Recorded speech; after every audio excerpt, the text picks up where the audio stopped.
All right, so today's question.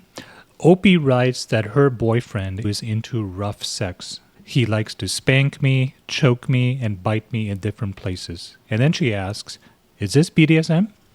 No. Next question. That's so. I'm being facetious here because people forget BDSM is an acronym: bondage and discipline, dominance and submission, sadism and masochism. Right. So maybe it qualifies on the sadism masochism spectrum. Unclear whether pain is actually a part of it. By saying, is this BDSM? Maybe not. Is this kink? It sounds like at the very least there is some degree of what we might call primal kink here. Could you explain how you are thinking about the word kink and BDSM differently?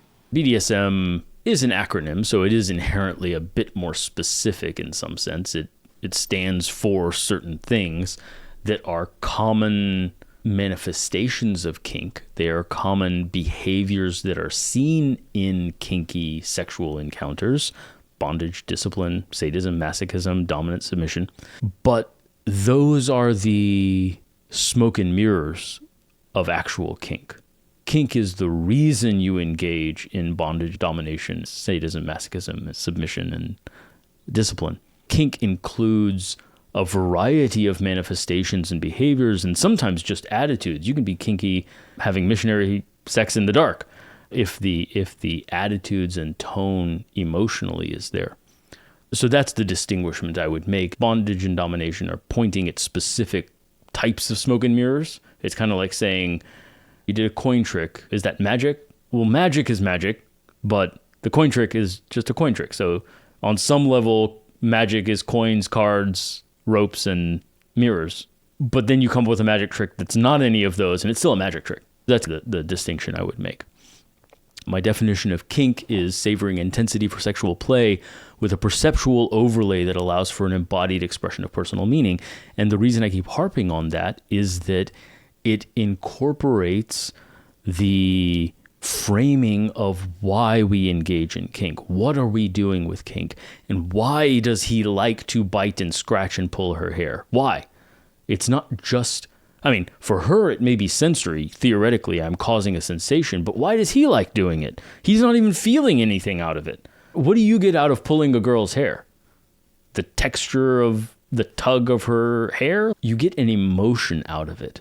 It changes. If you're fucking a girl from behind and then you gather her hair up and you pull her head back as you're fucking her, it's a different experience all of a sudden, right?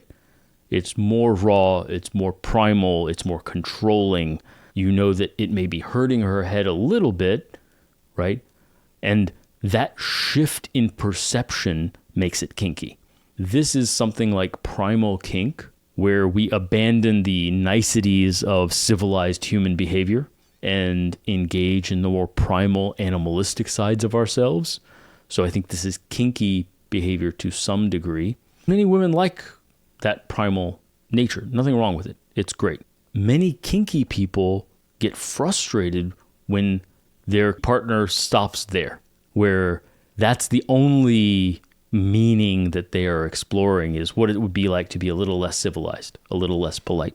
It misses the emotional, intellectual, spiritual aspects of kink, where the person may want to explore other themes like more significant pain, more significant helplessness. If in my scenario, for instance, you're fucking a girl doggy style from behind and you pull her hair, she's a bit helpless. There's a bit of the experience of helplessness there. She's in a vulnerable position, she's penetrated, and now you're pulling her head back in a way, and there's quote unquote pain. It's uncomfortable to have your head pulled back. If he's biting her, that's pain, quote unquote, but maybe you want to explore pain at a deeper level. And then you start engaging the warrior archetype, and that's where belts and whips and paddles start to come in, because now we're diving deeper into the meaning of pain. What does it mean to experience this? Instead of just having my head controlled while I'm being fucked, I want to experience what it's like to be helpless.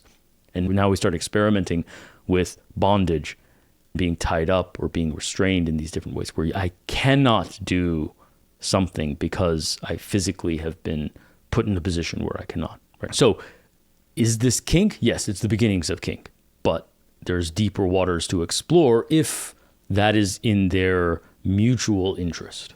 Sometimes I feel that questions like these would show up on these forums are asked mostly because the questioner is wondering if there's going to be a greater repository of best practices. Because if people in the comment section says, oh yeah, this is definitely kink or kink adjacent, welcome to the club, that ends up opening for them a whole sort of panoply of literature and options. If this is kink, then let's figure out things. Oh, these people are talking about something called a safe word. Let's figure out what that is. It seems that if I am enjoying him biting me, then maybe I'll enjoy these other things that other kinky people do. So sometimes I feel if the question is being asked from the point of view of, am I in the right club here? Because something is happening to me, something's being done to me, I feel like I really like it. And just to be clear, the tone of OP's question here is that she's totally on board with these behaviors. She's just wondering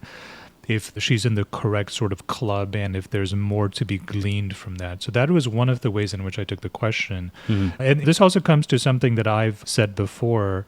Sometimes it is useful to have a label, especially with kink, right? Because kink can be very dangerous. You could seriously hurt your partner if you're not careful.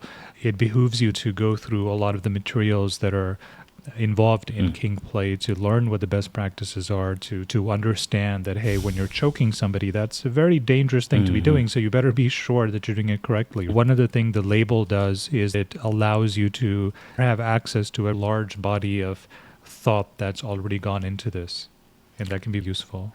I agree with that. I think there's layers to why someone might ask a question like this. One of the reasons is in today's environment, where the cultural messaging is that biology doesn't matter. It's all social. Men and women are totally equal and the same, and there's no differences, and so on and so forth.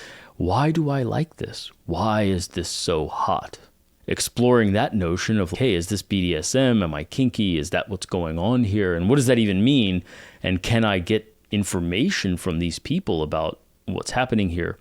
I think in other episodes we've talked about some ethical notions. Is it okay for me to like this? Does it mean I'm a bad person?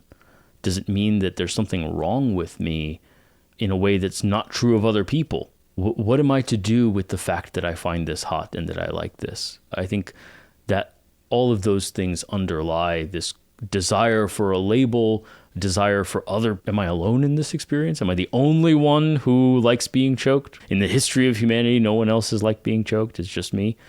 So I think that all of that can go into why she might ask a question like that.